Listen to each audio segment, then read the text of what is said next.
Petroleum Company Limited, NNPC Limited, has offered to submit itself for forensic audit of fuel supply and subsidy management, insisting that daily fuel supply is 68 million litres. The NNPC made this known in a statement signed by Malam Garba Mohammed, Group General Manager, Group Public Affairs Division, NNPC.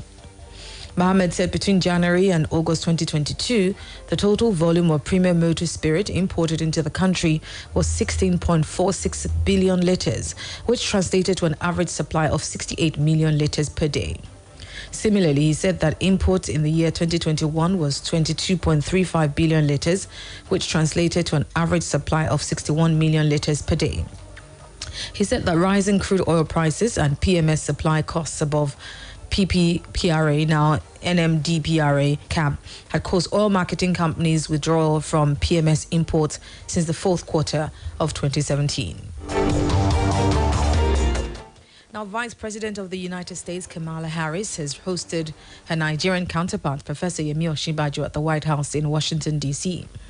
The duo met to discuss Nigeria-U.S. relations and Nigeria's energy transition plan, according to statements from both camps.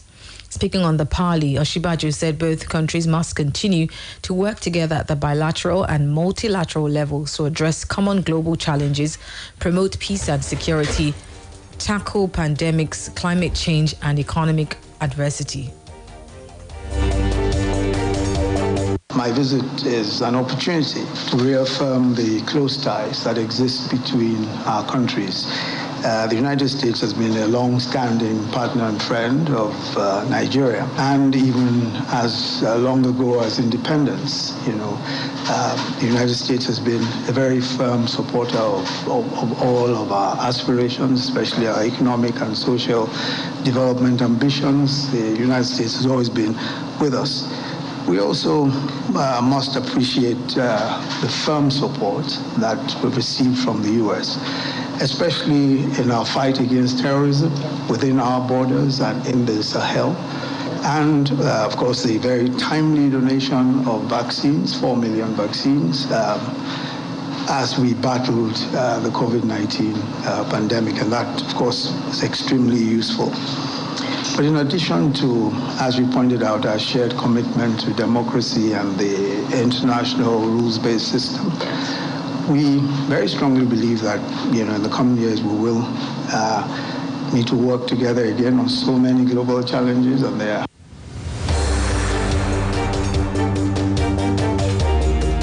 In her remarks, VP Harris, who expressed her delight in meeting with Vice President Osinbajo, said African leadership, and in particular Nigeria's leadership, was key to confronting regional and global challenges. There is a strong relationship between the United States and Nigeria. As I was explaining to the Vice President, there are hundreds of thousands of Nigerian Americans and Nigerians here in the United States, and so many who have made significant contributions to the United States, be it as entrepreneurs, as innovators, to film and music. And Nigeria, without any question, is leading on so many important issues, and some of the most important issues of our time.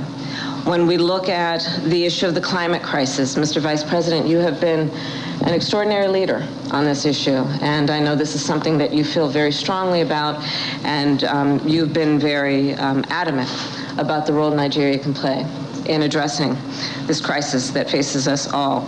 And I congratulate you, for example, on your energy transition plan. Thank you. Which I know pledges carbon neutral energy by 2060.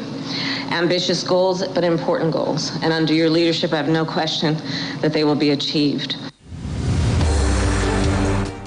The World Bank has said growth in remittances to Nigeria and other emerging markets is supported by strong economic activities in Europe and the United States. It said last year remittance inflows to Nigeria and other sub-Saharan African countries soared by 14.1% to $49 billion, following an 8.1% decline in the prior year. The World Bank's latest migration and development brief said recorded inflows showed that Nigeria was the largest recipient country in the region. The country gained 11.2%, in part due to policies intended to channel inflows through the banking system. and growth in remittances was supported by strong economic activities in Europe and the United States. The immediate past president, Nigerian Insurers Association, Mr. Ganiyu Musa, has said the industry has continued to partner with the government to increase the role of insurance in the national economy. During his last press briefing as the chairman of NIA, he said the association had remained committed to improving the welfare of its members, ensuring prompt claims payment in the industry, and boosting the underwriters' premium generation.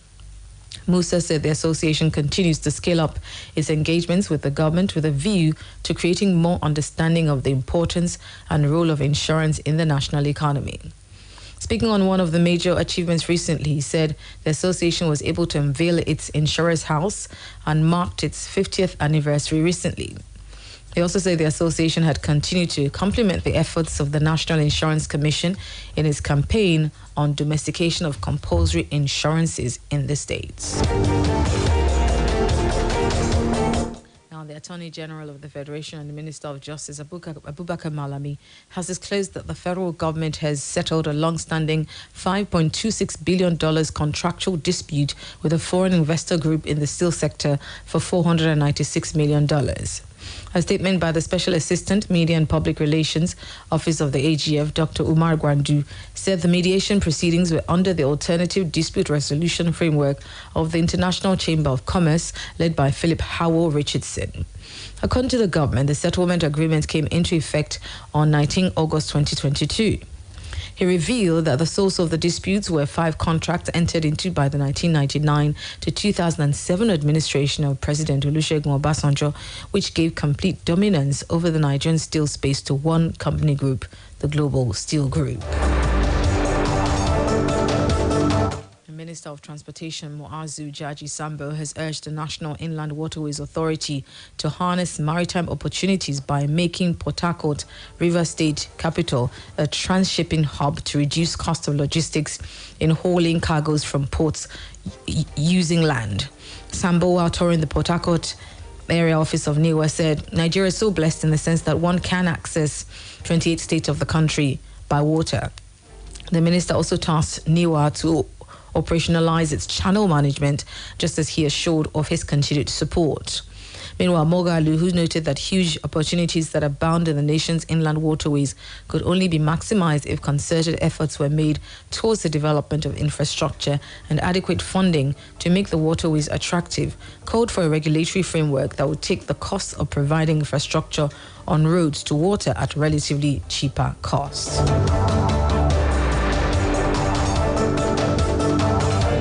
It's time now to link up with Femi Ojo for some stock exchange reports.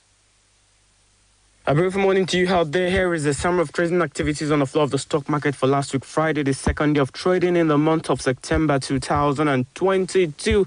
And I must let you know that the market closed on a very bullish note as we have the All-Share Index appreciating by 0.31% to close at 50,045.83 basis points.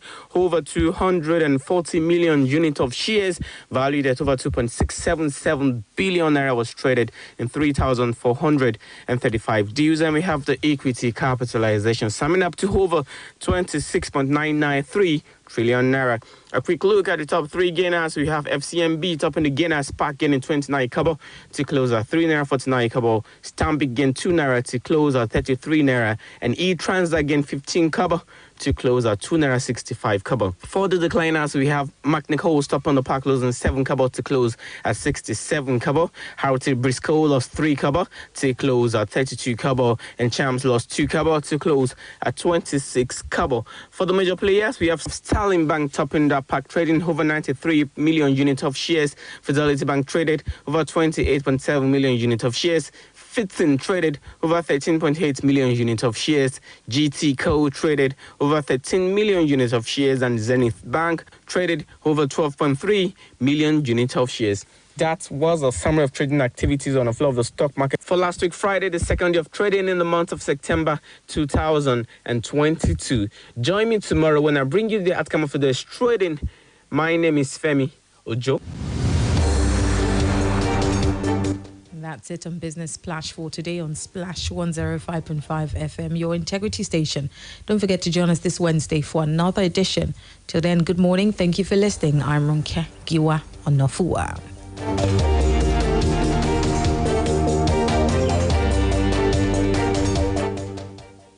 3, 2, 1, 0. All engine running. Liftoff. We have a liftoff. 15 years ago, Splash 105.5 FM became the first independent radio station in Oyo State. It's one small step for man, one giant leap for mankind. With the best of engineers, presenters, and the entire staff who made it possible. And to the best of all-time managers, COOs, and CEOs. Dear men from the planet Earth, first set foot upon the moon, July 1969, became in peace for all mankind. Splash 105.5 FM. The first and still the best.